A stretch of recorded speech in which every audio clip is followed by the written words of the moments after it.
Good afternoon, everyone. My name is Twin. I am the Associate Director of Telehealth and Community Programs at Community Health Resource Center. Today's program, Chronic Kidney Disease Nutrition Matters. It is a three-part program that spans 3 weeks, and it is a collaboration between us, Community Health Resource Center, and National Kidney Foundation of Northern California. And we are generously supported by Horizon Therapeutics. Now I'd like to introduce Executive Director of the National Kidney Foundation, Amy Hewitt. Hi, everyone. Thank you so much for being here with us today. And as we launch the series this year, I'm Amy Hewitt. I'm the Executive Director. Our office actually oversees all of California, Nevada, Oregon, and Washington. So we cover a broad range. And I am so grateful for this partnership that we have with the Community Health Resource Center and being able to provide this very valuable information for all of you. And I'm super grateful to our partner at Horizon Therapeutics who are making this possible as well. Just a little quickly about me. I've been with the NKF for about 3.5 years. I celebrated my 3rd work anniversary by becoming a living donor. And I did it on behalf of the extraordinary person you're going to get to know over this series. I think he comes next time. His name is Wilson. You'll get to know him much better. Anyways, I wanted to share some resources just really quick so that you know that you have valuable information. It's just a phone call away or online. We've got our NKF Peers helpline, and people are available by phone or email. You can get educational information and support, as I mentioned, in English and in Spanish. We also have our Peers mentoring program. It connects experienced patients with individuals who are new to kidney disease or any phase of their treatment, again, both by phone and email.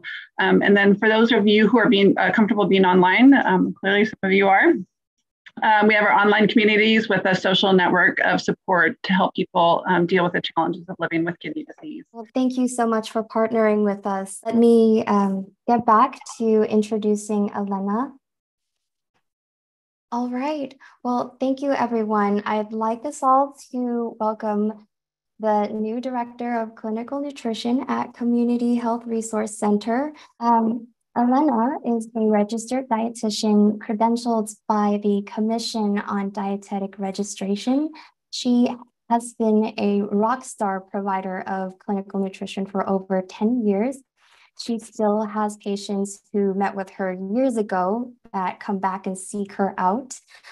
She is a passionate healthcare provider who seeks to work with patients and support them to achieve their specific health goals. And she's been providing individualized nutrition counseling and for weight loss, disease prevention, along with nutrition therapy for people with various medical conditions, such as cancer, diabetes, chronic kidney disease, gastrointestinal disorders, cystic fibrosis, and so much more.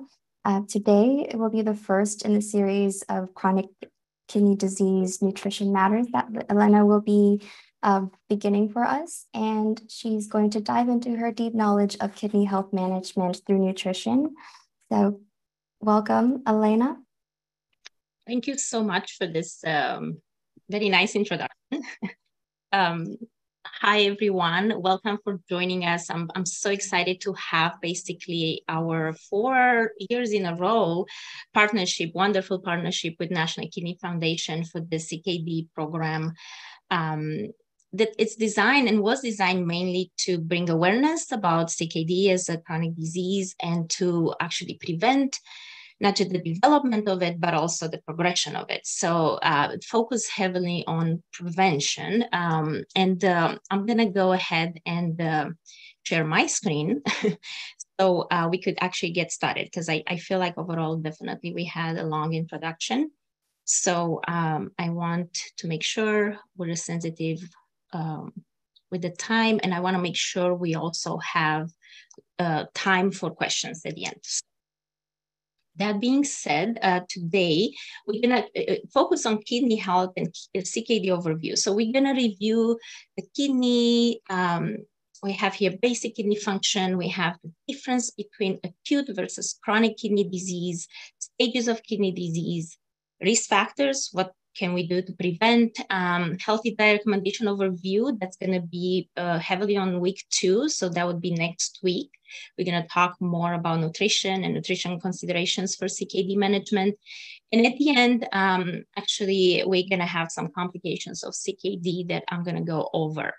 So it's not that much nutrition this week, and but I want to make sure that everybody understands more about how kidneys work and how CKD is actually as a disease defined, all the stages, so we could actually talk more specifically about nutrition next week. So kidneys are a pair of bean-shaped organs. They're quite small overall, and they're located kind of in the back along the spine below the rib cage. I call them filtering powerhouse because they filter about somewhere around 120, 150 quarts of blood, could be up to 200 actually, quarts of blood a day. And then they produce 1 to 2 quarts of urine, which is a combination of fluid, extra water, and waste material daily. So they do this kind of work every single day. And when you think about from, let's say on average, 150 quarts of fluid, you just filter and you excrete 1 to 2 quarts only, you can figure out the power of filtration that those amazing organs have. And what I wanted to say is that even though they're small organs, they receive about 20% of the blood that is pumped from the heart. So it's about 1/5 of all the blood in our heart, in our body that's pumped by the heart. It's received by those small organs. And I hope by the end of this presentation, you'll understand why. But definitely, we have this picture here that I want to show you how this process happens. So the blood enters through the renal artery, the red one, enters the kidneys, and then the blood is filtered. And I want to show you with the next page where it's filtered. So inside the kidneys, we have about 1 to 1.3 million nephrons. Nephrons are more like functional units of the kidneys. So there are those little machines that basically they look when you zoom in like this picture here. So mainly therefore in a very simplistic way, they have this glomerulus, which is kind of like it's basically a lot of tiny blood vessels together. The way I like to look at it is like a very dense sieve, right? So all those tiny blood vessels that are tangled together, this is the glomerulus, and then has also some tubes, we call them tubules, that basically the urine and the waste material are drained into those. So each nephron has this component, the glomerulus and the tubule, and they're about 1 to 1.3 millions. And basically, going back to this, again, the blood from the heart with the oxygen goes through the renal artery into the kidney. It goes through every single nephron, right? And then that glomerulus is going to filtrate the blood. And then the blood is filtered and waste is removed through the tubules, and they go through ureters and they get stored into the bladder. So then we can eliminate the urine when the bladder is full. The rest of the blood that's filtered that, you know, our kidneys are saying, oh, we need to recycle all this back so it's not waste material, will return into our blood through the artery vein, the blue one, and we'll go back to the heart, and then the whole process will start again. So this is what happens here. You have a little bit of a bigger picture of, okay, the blood goes in, gets filtered, the urine and the waste material through the ureter goes into the bladder, and then the blood that's is decided to be kept in the body goes back towards the heart. So I hope it makes sense. I try to keep it simple. So that's kind of what happens. Now, the first part of this slide is kind of what I described, but I wanted to use the picture because it's easier to see. The second part of the slide will tell you a bit more about the kidney function. So the role of the kidneys in your body. Again, I just said it's a lot of filtration that happens, but other things that kidneys do for us is to keep the blood composition stable for the body to function properly. So maybe you heard that in our blood, we need to have a certain range of pH. So our blood cannot be too acidic or too alkaline because, you know, otherwise we'll die. So it needs to be, it's very kind of narrow range of pH between 735 to 745, which is slightly alkaline, you know, 7 being neutral. And then who actually regulates this pretty narrow specific range of pH is actually are actually the kidneys. They are regulating this pH and body, what we call blood composition. They also keep the balance of electrolytes. So sodium, potassium, and phosphate, mainly phosphorus. So those usually are regulated by the kidneys.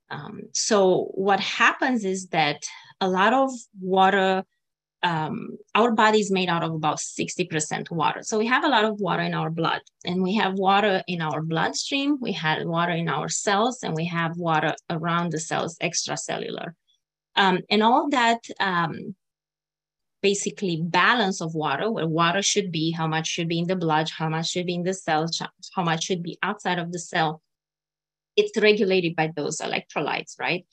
And they move the water as they're part of the cell or outside of the cell. So, but who regulates those electrolytes? The kidneys. So very important. Then also kidneys are responsible for making certain hormones in our blood that regulate blood pressure, like renin. It's an example of that hormone that regulates blood pressure. So for example, this hormone, if the blood pressure drops, will constrict the blood vessels. So then the blood pressure can. And then they also regulate red blood cell production through the erythropoietin. This is another hormone that's secreted by kidneys. So, and one of the last roles that kidneys have, they activate vitamin D, which actually helps with the absorption of calcium in our intestines, the calcium we're eating. And this way basically protects our bones, because we have to have a certain amount of calcium at any time in our blood. Calcium is an important mineral for muscle contraction. So if we don't have enough in our blood, because let's say we're not in enough calcium or not absorbing the calcium because we don't have enough vitamin D, it's activated. Well, what happens is that your body will start breaking down calcium from bones to make sure that we have available calcium in our blood. And because muscle is heart is a muscle that contracts all the time, calcium, again, it's needed in the blood at all times. So those are the main roles of the kidneys. And as you could see, they do quite a bit for us, and they really keeps the balance of a lot of bodily functions. So we have two kinds of kidney disease. We have the acute kidney disease or acute kidney injury, and then we have the chronic kidney disease. And the difference is that the first one can happen for different reasons. Sometimes medication, toxins, autoimmune diseases, infections can trigger our body to get into this acute kidney injury or acute kidney failure when your kidney function kind of decreases, but that's temporary. And then with appropriate treatment, that can be recovered fully. Early detection. So when people kind of get this acute kidney injury, they don't feel well, they go to the hospital, they get treated, and then they kind of recover their kidney function. However, the chronic kidney disease, it's a more slower and gradual progression, or not progression, I would say slower and gradual decrease in kidney function that happens over time. Unfortunately, the kidney damage cannot be reversed, can be managed and can be slowed with lifestyle modifications, including diet, but cannot be fully recovered. We talked about about that in the past too. I mean, some people recover to some extent and they improve that GFR. I'll talk about later what the GFR is, but it's basically a way for us to know how much kidney function, at what kind of capacity the kidneys still function. So obviously with decreased kidney function, the GFR is lower or becomes lower. Now, what happens with the chronic kidney disease is that sometimes we have patients we work with and they made lifestyle changes, and from a maybe 36 GFR, they improved to 42 or 43 or even 46. So let's say maybe 10 points on that GFR scale, you could improve, but there's no like complete recover of, let's say, from a GFR of 36, you get back to a GFR of 90 or 100, that kind of. So unfortunately with CKD, it's a more permanent, but again, slower gradual loss of the kidney function. Detection of kidney disease. So how do we figure this out, how we diagnose it? A blood test can be the blood creatinine level that usually goes up as the kidney function decreases. And then the glomerular filtration rate, what we call GFR in short, that decreases, its kidney function deteriorates. So the GFR, glomerular filtration rate, is the rate at which the kidneys are filtering blood per minute. So how fast, basically. So of course, if it's lower, that means it does not filter very fast. We have also urine tests that can be used, and those usually test the presence of protein in the or blood in the urine, which protein and blood should not be in the urine unless something is happening. You know, again, individuals with healthy kidneys, they usually don't have proteins or blood in the urine. And then sometimes you see, and I have actually, I had some patients that they have normal GFR, really good GFR and normal creatinine levels, but they have protein in the urine. And sometimes this is basically almost the first step of, or identifies people that are at increased risk of developing CKD. So the protein can happen and can be in the urine without people having decreased GFR, but it's kind of a sign that the kidney damage will happen if this protein in the urine does not get addressed. And then we say people at risk, and we're going to talk about who are those, should have their protein in the urine checked annually. Because as I said, even when you have normal GFR, if you have protein in the urine, that's kind of one of the first signs that you are at higher risk of developing CKD. Symptoms of CKD, unfortunately, there are not that many, and this is a problem because many people, or most people, I would say, may not have any severe symptoms until their kidney disease is advanced, so until they're more late stages. So some of those symptoms can be, you feel more tired, less energy, you don't eat well, you don't sleep well, so you have a poor appetite, you have trouble concentrating, focusing. You might have muscle cramping, especially at night, swollen feet and ankles, and puffiness around your eyes, especially in the morning. The skin becomes itchy, and then you have this need to urinate more often, especially at night. So those are kind of the most common symptoms, but as I mentioned, again, there might not happen until later on into the CKD stages. So focusing on chronic kidney disease, as I mentioned, it's a gradual progressive loss of kidney function over time. It's named the silent killer because often has no symptoms in the early stages. And then very important is that to know that high blood pressure and diabetes are the main causes of CKD. And I should say more than actually anything, that uncontrolled diabetes and uncontrolled blood pressure are the main causes of CKD. So you might have blood pressure and diabetes, and if you control them well, it doesn't mean that you can develop CKD, right? But you're at higher risk, so it's very important to control those quite well.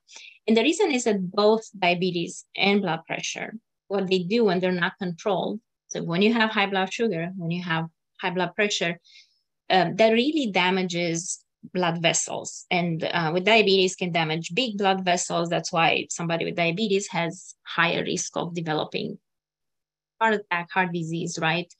High risk of stroke, because those blood vessels can be affected, those big ones, big arteries. But they also affect the tiny blood vessels, like I showed you in the nephrons with the glomerulus. They're tiny, a lot of those tiny blood vessels.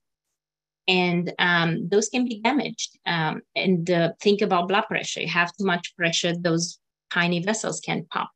And the way I like to think of it, because it's just easier to picture and imagine, it's like this uncontrolled diabetes, uncontrolled blood pressure can really damage those tiny blood vessels and almost create holes in your sieve. Remember, I said it's like a very dense sieve that does a lot of filtration, very good at filtering. And now you have those kind of holes. It's not as dense anymore, and things can leak out, basically. So other causes for CKD, again, the vast majority, about half or so or more, will be because of diabetes, uncontrolled diabetes and blood pressure. But other causes are glomerulonephritis, which is inflammation that happens in the glomeruli, inherited diseases such as polycystic kidney disease, lupus, which is autoimmune disease, obstructions that are caused by kidney stones, for example, or recurrent kidney stones, tumors or enlarged prostate gland in men, and repeated urinary tract infections. Those can also lead to development of CKD. Risk factors for CKD, we have two categories: controllable, non-controllable. I tell people, try to focus on what you can control. The non-controllable, you have family history, age over 60. As we get older, obviously, a lot of things slow down, and our body systems are not working as well, and kidneys can decrease in their function too. Race, certain races are a higher risk of developing CKD, but I always try to, those are things like we can change, right? So I like to focus on what we can control. Diabetes, we can control blood sugar, blood pressure, we can control blood pressure, heart disease, and obesity, so we could lose weight. So those are, and we'll talk about other things. I mean, those are just kind of the main ones, in smoking, and there are other things to kind of consider that can be controllable. Activity. But I want to talk a little bit, and this is a little bit of part of nutrition, because I said it's very important to control blood sugar and diabetes if you have diabetes or pre-diabetes. So how do you control your blood sugar? First of all, take medications as prescribed by your doctor. I mean, I've seen cases where people, depending on if they're pre-diabetic or diabetic, depending on the lifestyle they can change, the diet, the activity, how motivated they are and how sustainable those changes are for them, they could do it through diet. But in the majority of cases, I think it's working the best when it's a combination of medication and lifestyle, especially for diabetic, right? So you might need to take some medication, but you also need to make some changes, and that's kind of how this works the best. So if you are prescribed medication, make sure you take them as prescribed by your doctor. Monitor as directed. This is an important thing, because the only way to kind of know how we respond to certain foods, how your blood sugar kind of, how your blood sugar responds, again, to certain foods, certain amounts, and certain food combinations. So the only way to know how you're actually doing is by monitoring your blood sugar and having those numbers, because a lot of times, again, diabetes also, it's a silent killer, the same as CKD and blood pressure, because a lot of times you don't have any symptom. You don't know when your blood sugar is higher. So the only way to know is actually to test more often in a day. Again, there are different ways to do it. prior to a meal, in fasting in the morning or after a meal, 2 hours, to kind of see how much it peaks and how much it spikes after eating certain foods. So definitely monitoring is important. And eat regularly.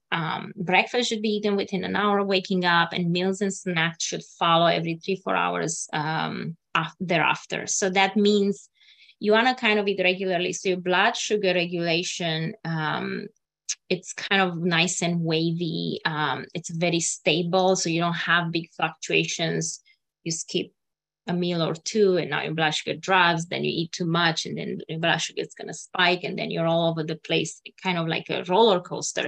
It should be just nicely regulated. And then the way to do it is through regular meals.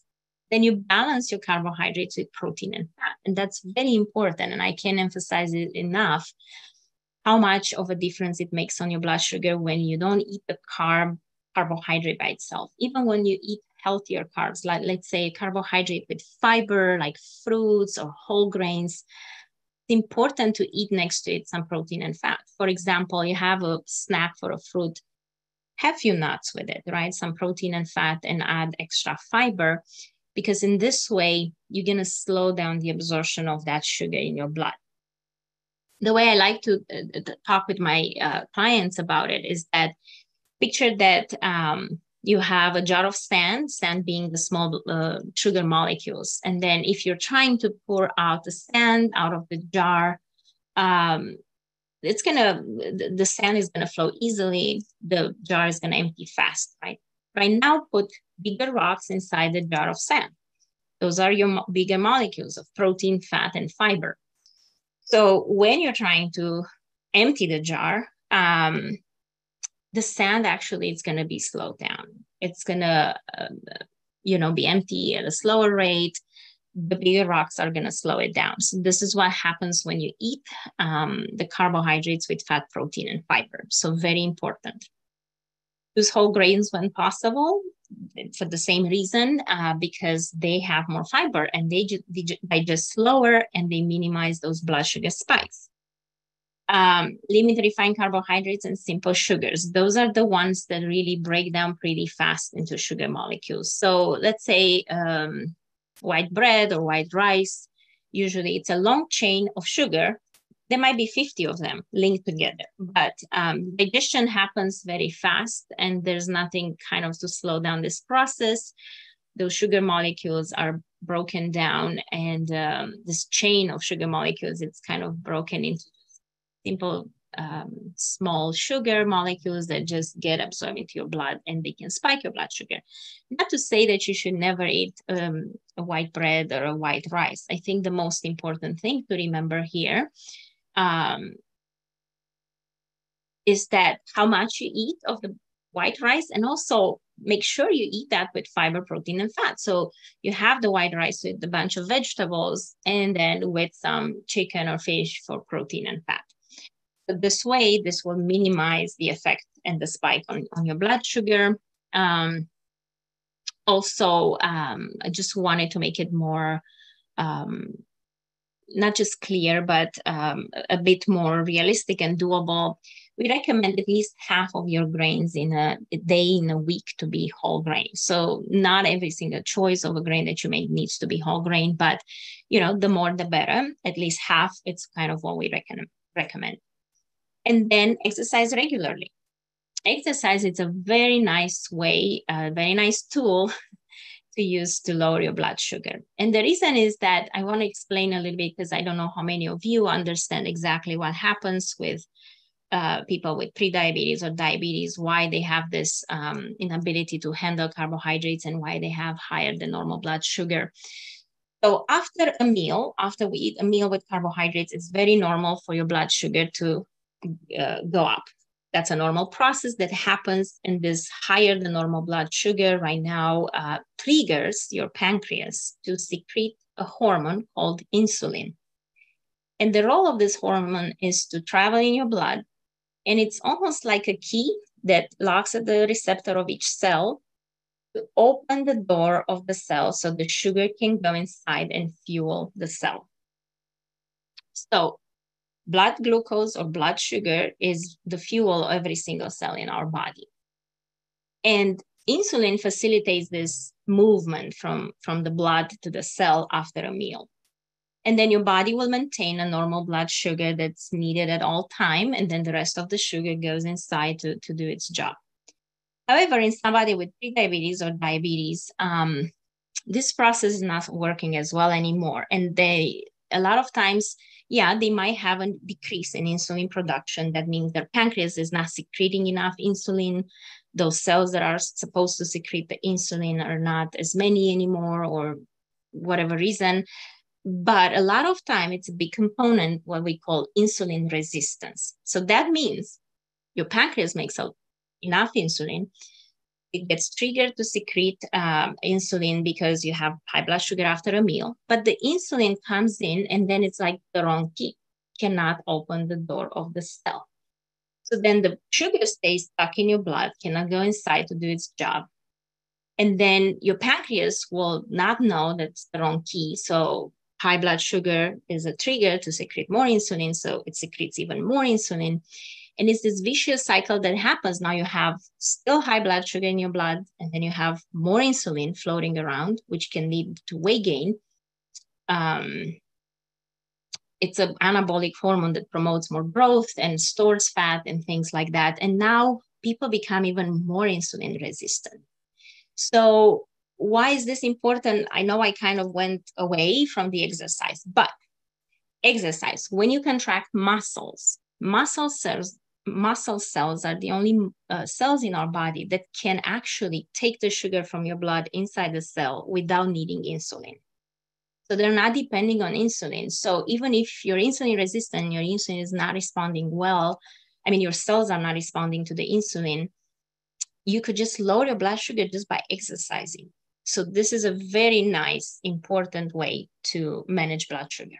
And then the last one is to control how much carbohydrates you're having in each meal, and spread them more evenly throughout the day. So you don't want to like skip carbs with all your meals and then have this big load of carb in one sitting, because that's going to spike your blood sugar after that meal.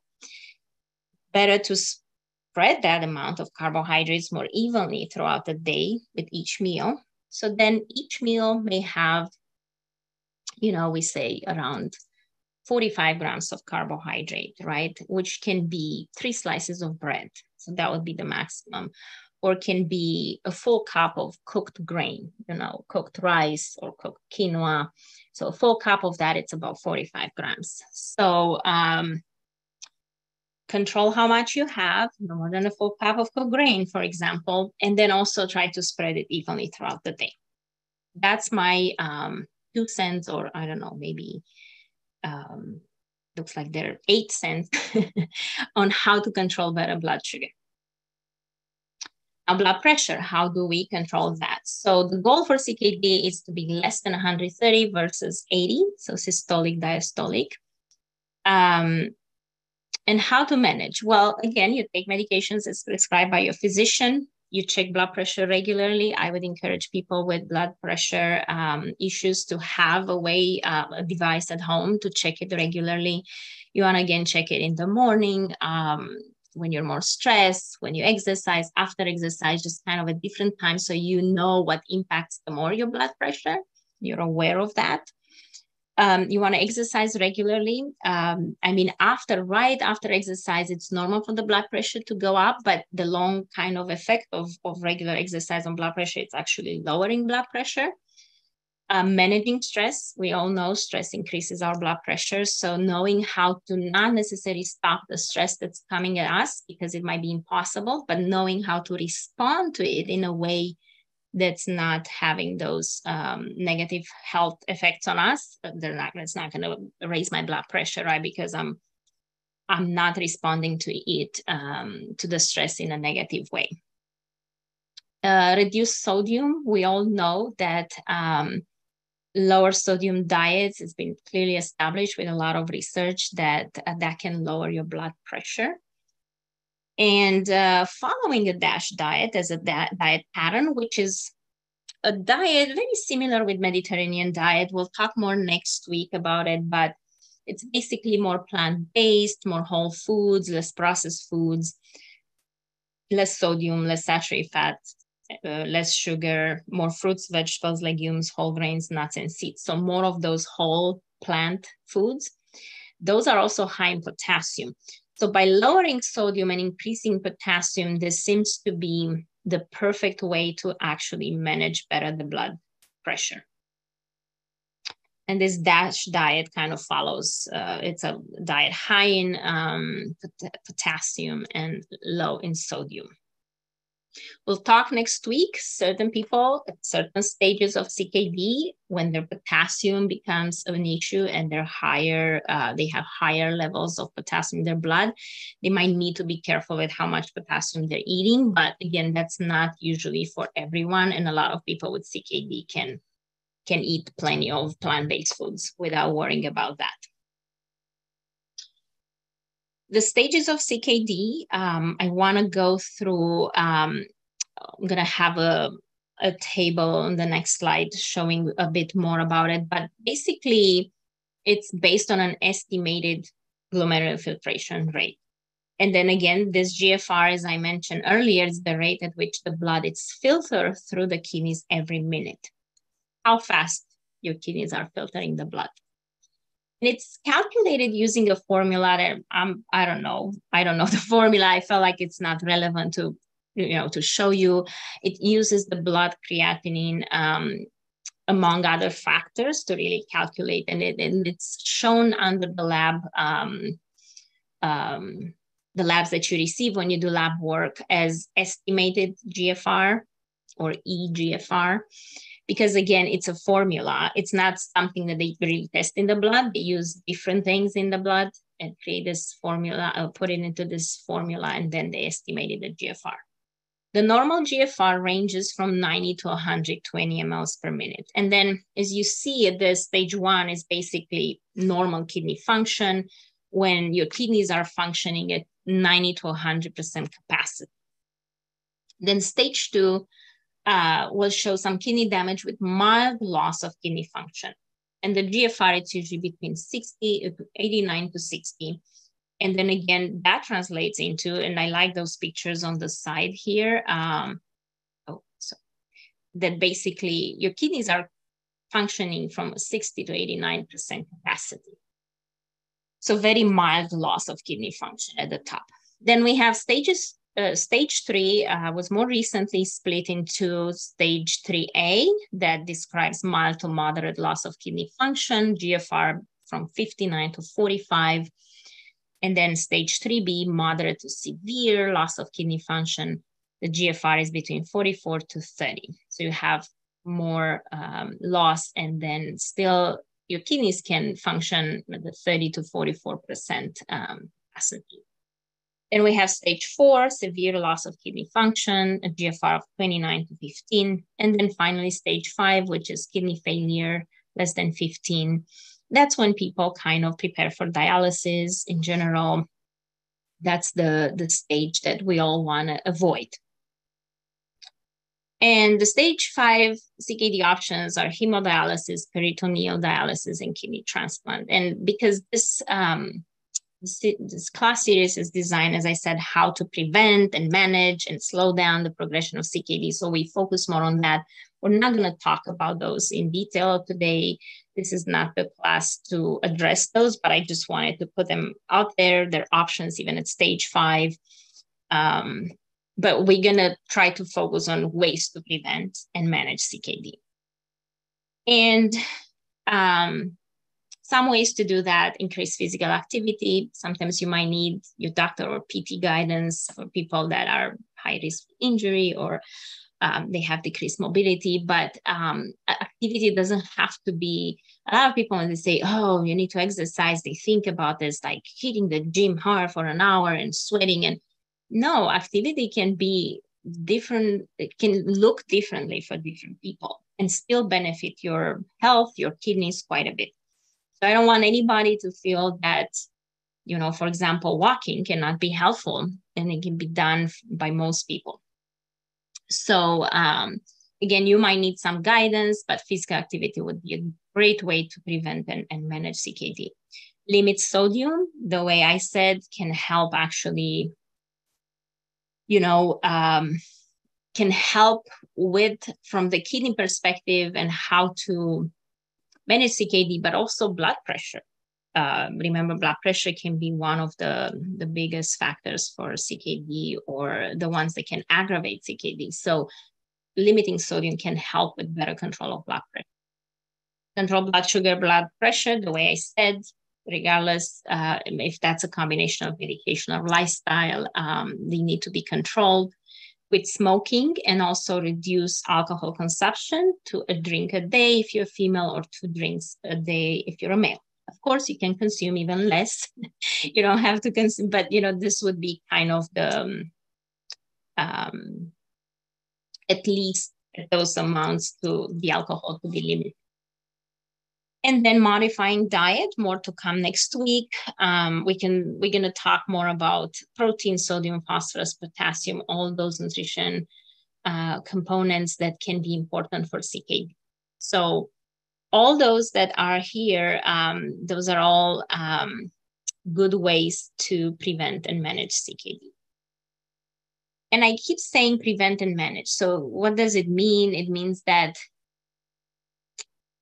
you develop, so first of all, you either prevent from developing CKD, right? If you have normal kidney function, let's say you're stage 1, right? When your kidneys function at capacity of 90, 100%. But also can be, you prevent further damage, kind of progressing through the stages.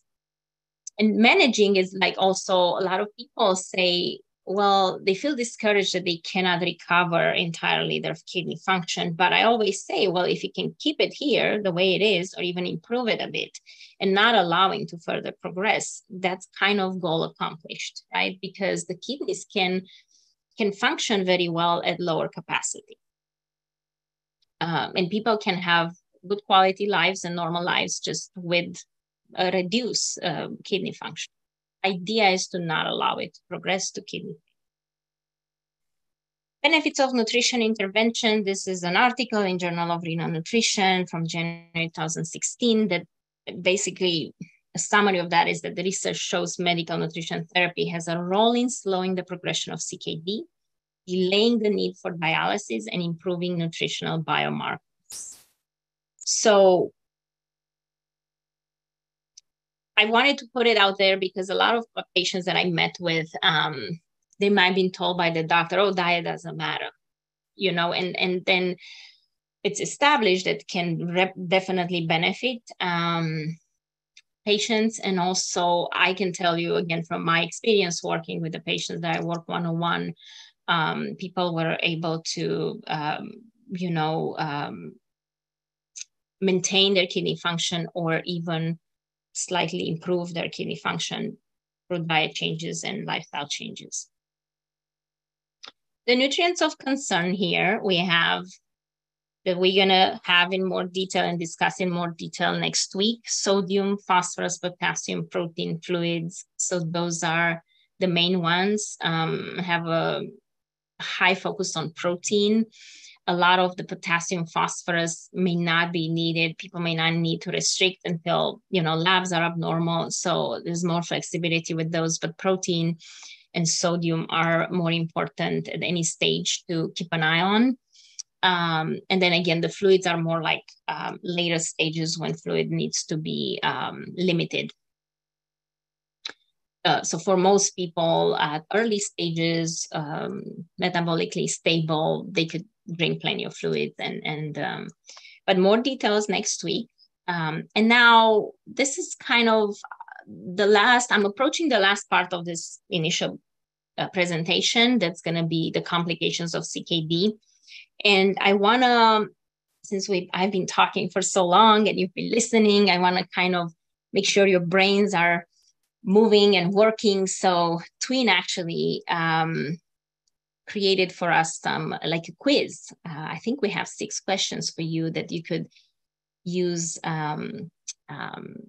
You can answer lively. So we're going to take maybe less than 5 minutes to go through the quiz.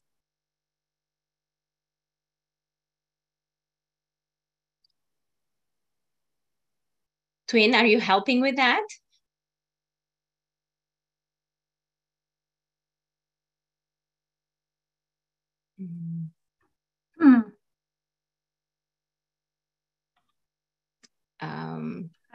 I can launch the first one, Elena. I'm not sure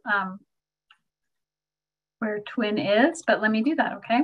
Yeah, let's try. And if not, we could do it at the end. Can you see that? Yeah. True, false. Kidney's only job in your body is to filter blood. So for those of you that are on your phones or your computers, you can mark true or false. For those of you on the phone, you can keep track of your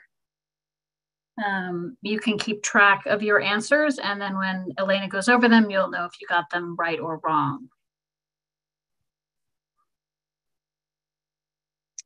Somebody raised hand, Lucille. I'm not seeing anyone answering the question. Yeah. So, and then maybe we could unmute Lucille because she raised the hand and we want to hear from her. It isn't on my screen. Nothing has changed. Oh, I see. Oh, someone can see it. Can you see it now? No. Okay. And Twin, are you still with us? Yes, I am. Sorry, I didn't answer fast enough. Should we try to... Do you want to launch the poll from your end, Twin, to see if it shows? Yeah, let me end it and restart it. Why don't I do that? Thanks, Lucille, for helping us out. You're totally welcome. The vagaries of Zoom continue. Yeah, I think that, let's see.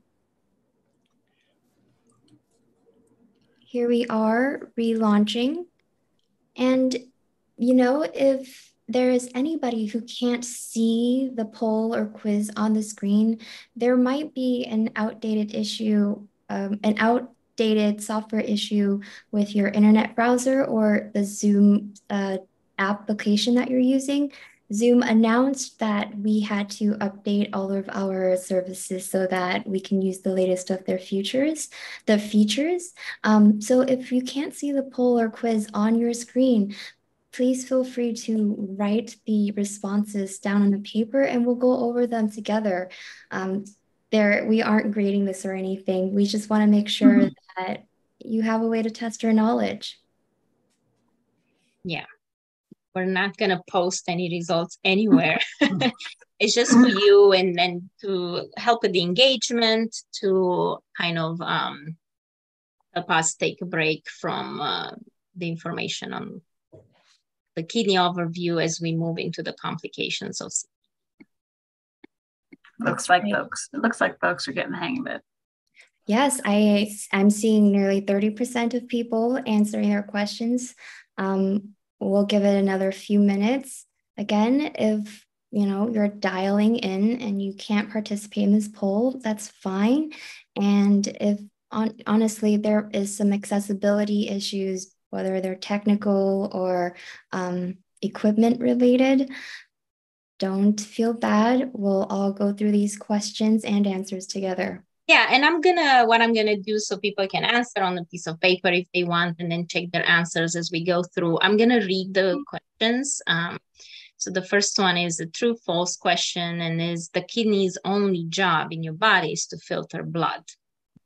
True or false? Then number 2 is there are how many stages of kidney disease? So we have 1, 2, 4, 5, 7 as options. So how many stages of kidney disease? Then number 3 would be the United States. Which one is the leading cause of kidney failure? And then we have diabetes, infection, injury, smoking, obesity. And then number 4 is GFR, glomerular filtration rate is, and then we have 2 choices, the rate that your kidneys are failing at, or the rate at which blood is filtered through the kidneys. And then the 5th one, GFR between 30 and 44 is related to which stage of kidney disease? And we have stage 1, stage 2, stage 3, stage 7, stage 5. And the last one is a bonus question that's a true or false. Each day, the kidneys filter up to 150 quarts of blood and produce 1 to 2 quarts of urine. True or false? And that's about it.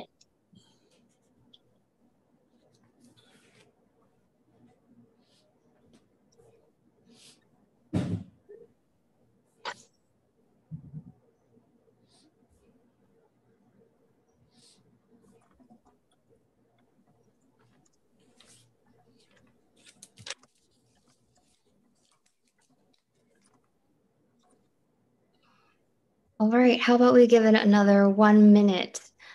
We are over 50% of participants answering. So I want to make sure that we leave room for the answers. Yeah, that sounds good. Irene, I know that you have your hand up and that you're also unmuted on our end. So if you want to unmute your own mic and let us know if you have any issues, please feel free. If you're just raising your hand because you wanted to answer one of the questions, that's fine too. You can also chat with us if that's possible.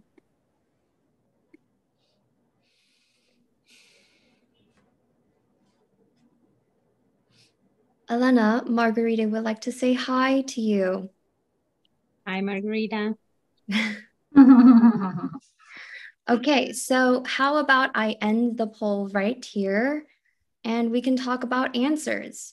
Shall I share the results now, Elena, or do you want to go over them first?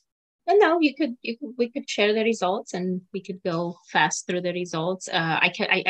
Answers, sorry, or results. I was kind of picking. I was curious, and I could tell the majority of people got all the answers right. That's great. Yeah, I'm actually very tickled that some of my trick questions in there or trick answer choices were picked. So I'm well done, twin. You made a really hard quiz. Exactly. So for the first one, the kidney's only job in your body is to filter blood. That's false. There are multiple roles of the kidney, so they do so much more for us. And then the majority, 88% of people said false. There are how many stages of kidney disease? So there are actually 5. And then again, the vast majority answered correctly. In the United States, diabetes, 96% of people said diabetes is the leading cause of kidney failure, and that's correct, unfortunately. The GFR is the rate at which blood is filtered through the kidneys, not the rate at which kidneys are failing at. And then 92% of people answer correctly. The GFR rate between 30 to 44 is related to stage 3 CKD. 76% of people remember that. I know the numbers are hard to remember, but great job for the ones that remembered. And then the bonus question, true or false, each day the kidneys filter up to 150 quarts of blood and produce 1 to 2 quarts of urine. That 95% of people said it's true because it is. Great job, everyone. I love that your brains are working and staying awake. You know, it's 4:30. That's kind of the nap time, the time for a snack. So it's important to stay alert. So I guess I could stop the sharing, or what should I do with this quiz that's blocking my screen? Yeah, I went ahead and ended the poll/quiz, so you can go back to your screen. Okay, sounds good. I just closed it. I didn't want to do anything that I I'm supposed to, but that worked out. So let's continue the last part of the presentation, complications of CKD, and then I want to make sure we have time to answer your questions. So there are quite a bit of them. I mean, I'm going to mention important things and nutrition-related things. Obviously, we're not going to discuss all of those in great details, but there's gout, anemia, metabolic acidosis, secondary hyperparathyroidism, bone disease and high phosphorus levels, that it's hyperphosphatemia, heart disease, hypotassium or hyperkalemia, and fluid buildup like edema. So those are all your complications, and gout is the first one we're going to talk about. CKD increases the risk of gout, but also gout can lead to CKD. There's this kind of interesting relationship. Gout is a type of arthritis that causes swelling and pain in your joints when uric acid accumulates in your blood. So your body accumulates uric acid, and that causes the swelling. I mean, very small but sharp crystals build up around your joints under the skin and cause the pain, the swelling, the redness, warmth, stiffness, all those signs of inflammation. It's a strong inflammatory component. And uric acid, it's made from purine breakdown. So, and purines are nitrogen compounds that actually our body makes also, but there's also some foods that are high in purines. So those nitrogen compounds that when our body breaks them down, it creates the uric acid. And then again, I'm not sure why some people are more susceptible to accumulate this uric acid in their body. It's a metabolic disorder to some extent. And basically, how to manage the gout is you avoid alcohol and foods high in purines. You drink a lot of water. You take the medications that are prescribed by your doctor, NSAID, colchicine, it's one of them, steroids. So those can all help. A lot of times, you know, the food may not help by itself. I mean, can actually decrease the frequency of episodes and the intensity of a gout episode, but may not completely, for example, lower your uric acid amount. So you might need medication for that too. You can use ice packs to keep the joint cool. You can keep pressure off the affected joint and elevate your affected joint. So those are all ways to manage a gout attack when it happens, or with avoiding the alcohol and foods high in purines is also a way, again, to decrease the frequency of episodes, or just kind of prevent those episodes of gout flares. So for nutrition therapy specifically, the high purine foods are things like anchovies, asparagus, animal organs, liver, herring, gravies, because you concentrate those protein in meats, dried beans and peas, mackerel, mushrooms, mussels, sardines, and scallops. Those are some of the highest in purines foods. And then again, some they're pretty high that you want to avoid if you're susceptible developing gout. And some are more like limiting. You also want to limit servings of meat, chicken, fish, to maybe 3 ounces, the deck of card size and thickness. So that size and thickness of a deck of cards, it's about 3 ounces. So 2 to 3 ounce servings of those can help because again, they're nitrogen compounds. They're mainly protein foods that are high in purines. And those should be limited how much we have. You want to make sure you drink plenty of fluids, you avoid alcohol, you maintain a healthy body weight, and eat regular meals. Try to eat every 4 hours and avoid having big periods of fasting in your body. Tends to, basically create more uric acid. Anemia is another complication common in people with CKD and usually worsens as CKD worsens. And the reason is, remember, we go back to the role of the kidneys. The kidneys are producing that erythropoietin hormone that's responsible for producing red blood cells. And we make new red blood cells every 115 days. And basically, if your kidneys are not functioning well and are not producing that hormone, you basically have less red blood cells produced in your body, and that can make you anemic, developing anemia. Red blood cells, they carry oxygen throughout the whole body. That's one of the main roles. And basically, as your kidney function decreases, you have less of this hormone, less red blood cells, less oxygen carried through your blood. And then that's why the main symptom of anemia is tiredness and feeling weak and fatigue, because your cells are not getting the oxygen they need. Pale skin, dizziness, loss of concentration, chest pain, shortness of breath, and cold intolerance. Those are all anemia symptoms. I think the most common and what my patients with anemia complain of is just feeling very tired. Anemia management depends on the cause of your anemia. Of course, if it's more your kidneys are decreasing, you need this erythropoiesis stimulating agent. So you can take that form of the hormone by through a pill to help you stimulate red blood cell production.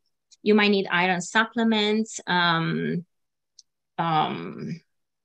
it's also like a iron deficiency type of anemia. If on dialysis, you may get an iron supplement during your treatment, and then you might need red blood cell transfusions. And that's how you manage anemia. Metabolic acidosis is the next one. This is a buildup of acid in the body. Remember I said the kidneys are controlling that pH that needs to be in a very narrow, slightly alkaline range. And then if you are more acidic and you build up more acidity in your blood, then you can develop this metabolic acidosis. Symptoms include feeling tired, weak, you have nausea, vomiting, you don't have an appetite, your heart is beating fast, you have headaches, and you need to take those long, deep breaths. And consequences of the metabolic acidosis is it actually can worsen CKD. You can develop osteoporosis, muscle loss, inflammation. So definitely not a happy state. Our body does not like to have this acidosis happening. The management, it's actually people taking sodium bicarbonate. But again, you should check with your doctor, not just take that. They're usually pills, and it's not appropriate for some people who need to restrict sodium. Another way from a diet perspective is like you can replace animal-based protein with plant-based protein because that may help you lower the acidic load, the acid load in your body. So protein, animal foods tend to create more acidity, and plant foods tend to create more alkalinity. On a normal, on a regular basis, in a healthy individual with kidneys functioning well, it doesn't matter if you eat more animal or more plant, your blood would still be, having that slightly alkaline pH. But when your kidneys are now working well to regulate that and maintain that balance, then actually adjusting your diet and having more plant-based foods can be helpful. Secondary hyperparathyroidism, as HPT. So this is a condition that happens with the oversecretion of the parathyroid hormone. And it happens because your kidneys are, your kidney disease is more advanced or they're failing. And so what happens is that basically in a normal state, healthy kidneys, they activate vitamin D, as I mentioned, that's one of the roles. And that can increase calcium absorption from foods, from your intestines, and keep the calcium and phosphorus balance. So you're not breaking a lot of calcium from your bones. Then decreased kidney function cannot activate vitamin D. So you have lower vitamin D, then you have low calcium, your calcium is not getting absorbed. And that actually will increase this parathyroid hormone secretion as a way to, we need calcium in the blood for muscle contraction. Remember I said it's important, and your heart is a muscle. So then this PTH secretion, it's increased as a way to take calcium from your bones to be available in the blood. But that actually weakens your bones, right? So it's not ideal. So more PTH pulls calcium from bones to increase that blood calcium, but that actually weakens your bones. And symptoms are osteoporosis, bone and joint pain. You may develop more kidney stones. You may urinate more often, loss of appetite, feeling weak. So those are all symptoms of the secondary hyperparathyroidism that can happen. Management, you need to supplement vitamin D and calcium to help with calcium absorption, so then your body is not breaking from the bones. And then calcium mimetics, there's some medications that tell your parathyroid gland to make less parathyroid hormone. So kind of tricks your gland in a way. And then some people I want to mention, when they have more advanced CKD, they might need to take actually the active form of vitamin D, because again, taking just regular vitamin D may not help, because it needs to be that active form that can help with calcium absorption. Bone disease and hyperphosphatemia, it's a little bit of an overlap here. So when your kidney function decreases, more phosphorus accumulates in your blood. Almost like your kidneys cannot get rid of the phosphorus as much. And then that on top with the low vitamin D and low calcium and increase the parathyroid hormone. Actually, it's the perfect combination. All those kind of lead to calcium getting pulled out of the bones and leading to bone disease. So they're kind of going hand in hand, those two, hyperphosphatemia and that secondary hyperparathyroidism. And sources of potassium in your diet, they can be foods. Usually they're protein foods, drinks like dark colored soda, cocoa, beer, milk, instant tea, medications, but also a lot of them are actually those processed foods that have phosphates. And we'll talk next week more in details about that. But those are the main sources of phosphorus in the, from kind of endogenous, from taken by mouth, right? Can be medications, can be drinks, can be foods. And we'll address that more next week. And again, people that have hyperphosphatemia, they will need to restrict phosphorus. They also need to take phosphate binders. Those are medications that you take with food, so they bind with the phosphorus in food and you're not absorbing it in your blood. You're kind of excreted through your feces. So the way I said here, you want to limit the phosphorus you eat and drink. Mainly pay attention to phosphate additives in foods, because those are highly absorbable and they're more dangerous than the natural phosphorus occurring in foods. You might need to take a calcitriol supplement, which is that active form of vitamin D, because that will help calcium absorption in your intestines. And exercise daily helps your body get rid of phosphorus. So that's a nice, besides lowering your blood sugar and blood pressure. Heart disease, CKD increases the risk of heart disease, but also heart disease increases the risk of CKD. And that's kind of the same relationship as with gout. So they're influence each other. Complications of CKD can increase the risk of heart disease. Anemia, high blood pressure, high homocysteine levels, unbalanced phosphorus calcium levels. So all those can actually contribute even further to the risk of heart disease. Prevention would be manage weight, blood glucose, cholesterol, blood pressure, this phosphorus calcium balance, manage that as much as possible.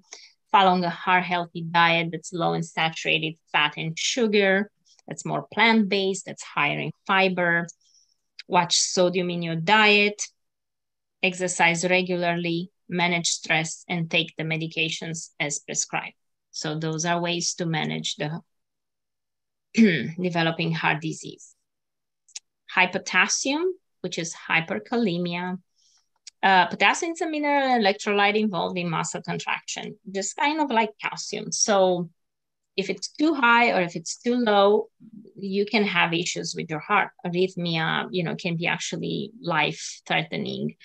So hyperkalemia, it is a serious condition, and we want to pay attention to Unfortunately, as kidney function declines, the potassium tends to accumulate in our blood. So our kidneys are not as good as getting rid of it the way it happens with phosphorus.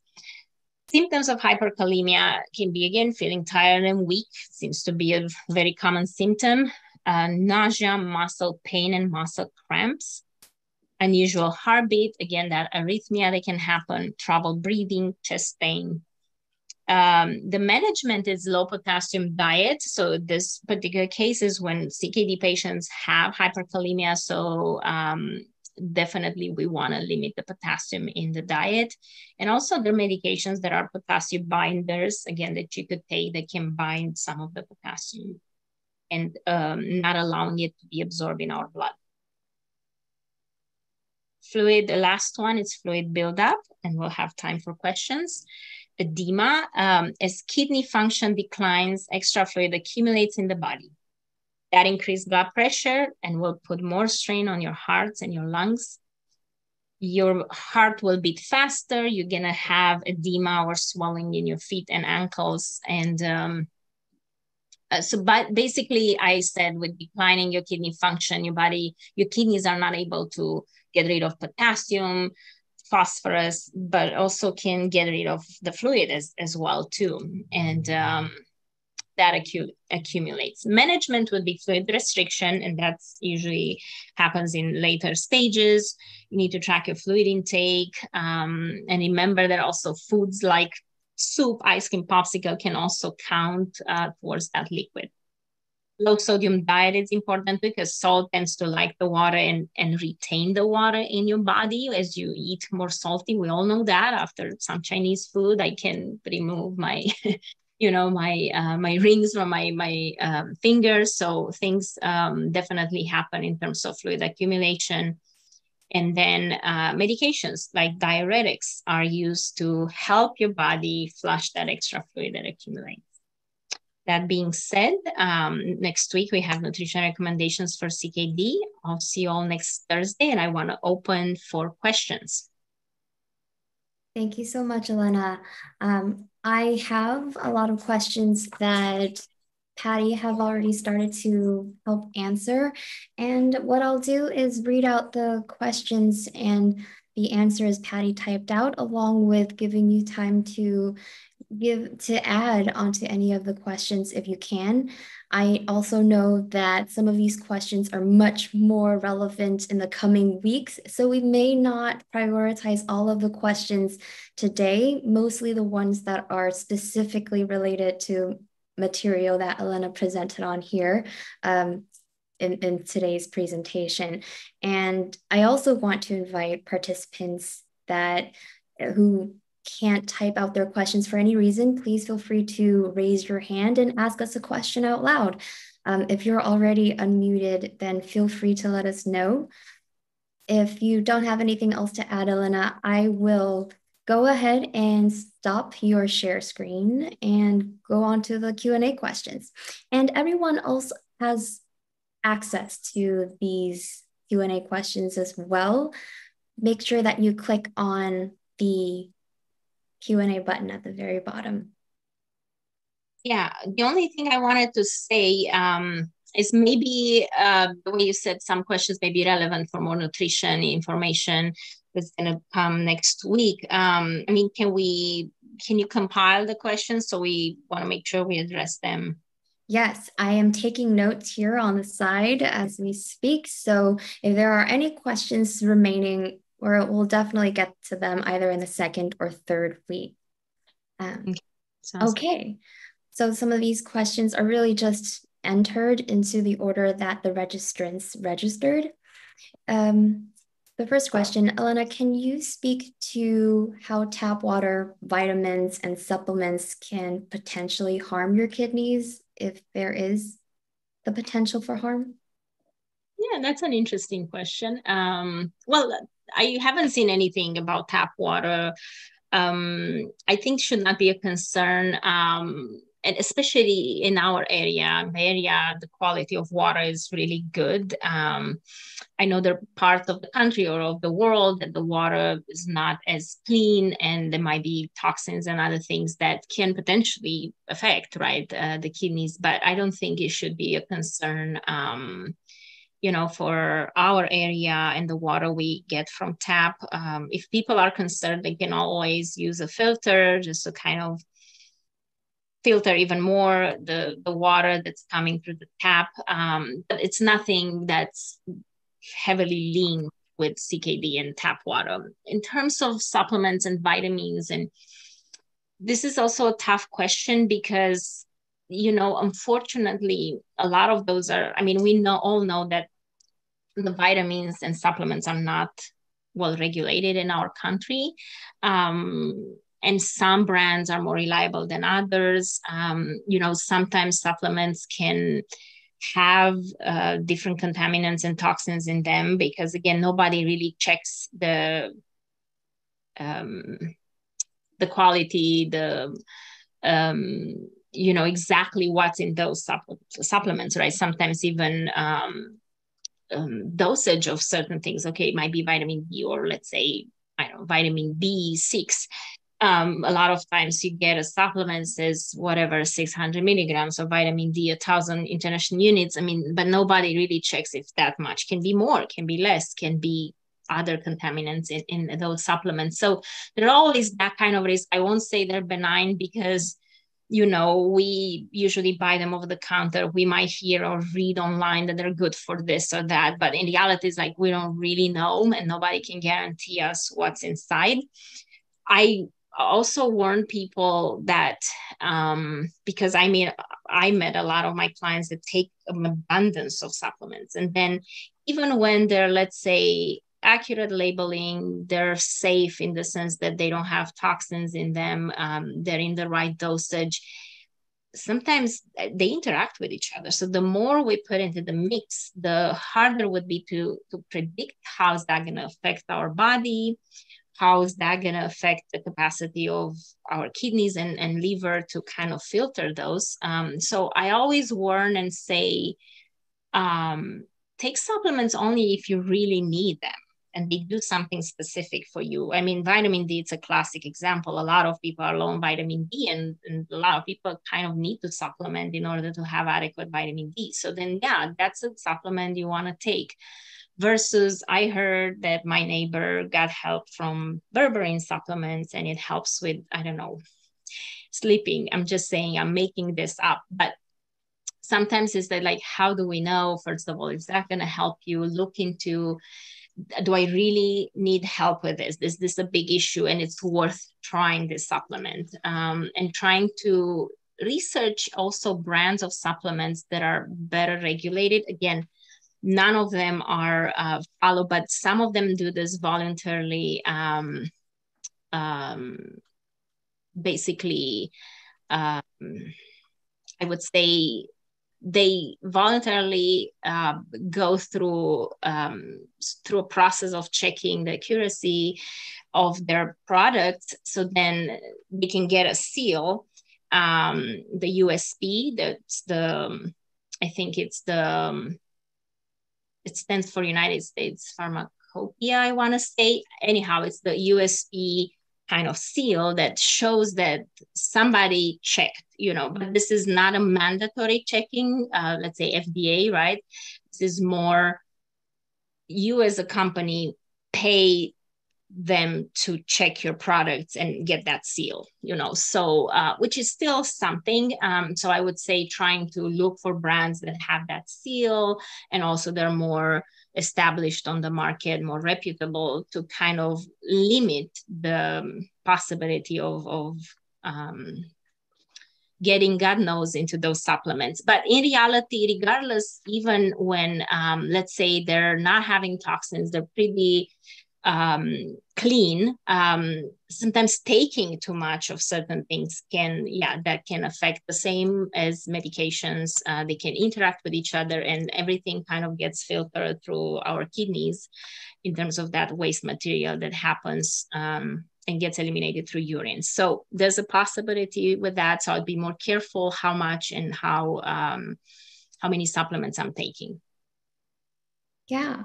Yeah. So to summarize, approach with caution, review whether you really have a need, and do your research, especially with the dosages, the reputability of the company. Talking about water before, could you go over again how much water one would need to drink, especially if they're 3 years post-kidney transplant? Yeah, that's a good question. In general, we say up to 8 cups of water a day. That's about 64 ounces of fluid. I mean, not just water, fluid. Actually, it can be total fluid. Water, kind of out of that, water should be most of it. Like, it does not have to be 100% water in that fluid amount. So at least 8 cups. Now, it will depend, like, how much you exercise, where you live, if it's a hot area, like during the summer, if you sweat more, you may actually need more. It can be 10, maybe even 12. But 8 would be kind of for average person. And again, if you are a petite, small frame type of person, you might get away with 6 even, right? So it really depends on who you are. And I like to give 8 as a general guidance. I want to time check here. We have exactly 1 minute. So any questions that we can't get to today, I will make sure we highlight for next week. Elena, do you mind taking a quick look at the Q&A list and see which one might be of most priority for today's topic? Yeah, is it under the chat? I have one for you. Yeah. Any idea how long you might stay in stage 3? Can you say it one more time? Sorry, I couldn't hear. Any idea how long you might stay in stage 3? Ooh, that's an interesting question. Well, that will depend on a lot of things, I think. I don't know how to answer that question, in the sense that you probably can stay for a long time if your health, it's overall, all those things that we talked about that can actually decrease further your kidney function are well controlled. But I don't think I have a concrete answer in terms of like give you, years. Yeah. Well, I would say being an RN, and from the perspective of that, I would say do all these things you can to control your high blood pressure, your diabetes, whatever is causing your kidney damage, and then get tested regularly. Take care of your diet and get tested, and you really can live for years in stage 3. Doesn't have to decline. Yeah. Thank you for answering that, Patty. I want to take a quick moment to go over the questions that you wonderfully helped answer through typing while we were in the presentation. One of those is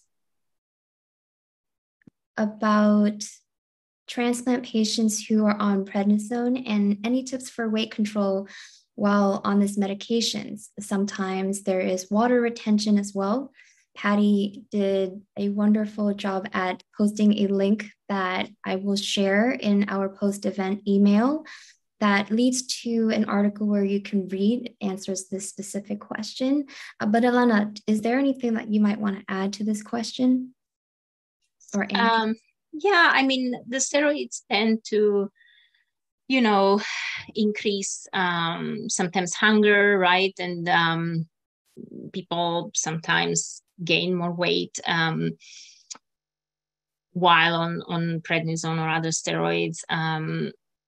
So can increase the appetite, the water retention can happen. However, like from a diet perspective, I always keep it simple. I mean, those can be side effects of the medication, but you could still limit your sodium, right? So then you don't retain as much water.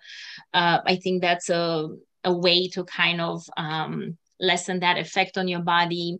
With the increased hunger or cravings, I have people saying, oh, I'm craving more carbohydrates, and they become a bit less tolerable of carbohydrates, so their blood sugar may increase when they're on steroids, almost like creating the state of insulin resistance. So it's important to, be more careful with, even if you're not diabetic, but be more careful with the portions of your carbohydrate, the ones that satiate you more, with fiber, portion control, and making sure that you're making good, healthy choices with your food.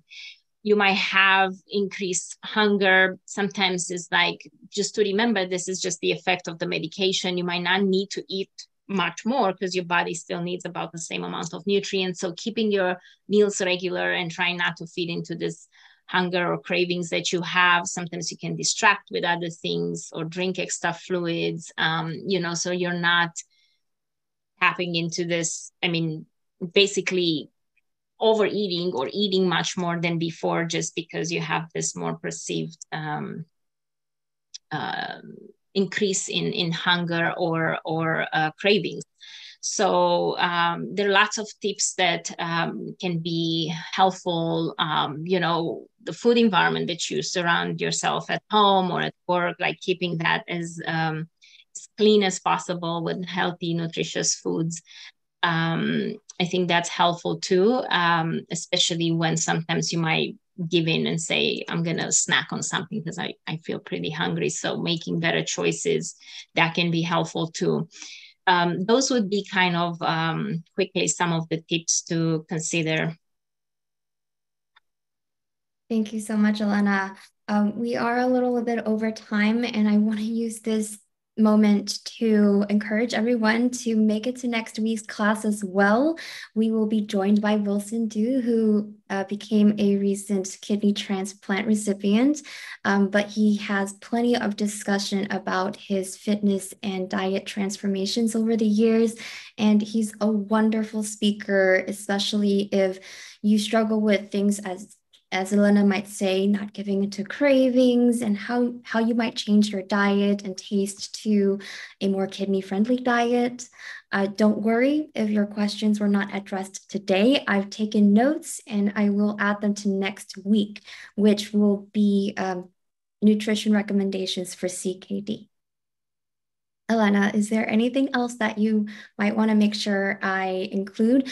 I do want to say I have a post-event email typed up, and I will include the link that Patty shared about prednisone and weight gain. I will also share today's quiz and answers. Sounds good. I hope to see you all next week. Thank you, everyone, for coming today. And thank you so much, Elena. Thank you for the team at National Kidney Foundation for helping us out. We'll see you all next week.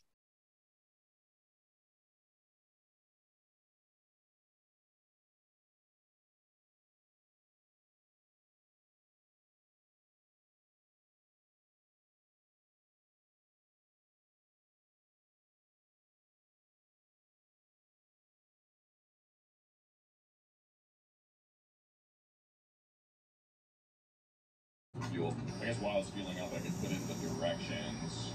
Oh, Fisherman's Life just uploaded a new video. This island has never been fished before until now. I'm gonna watch that video tonight.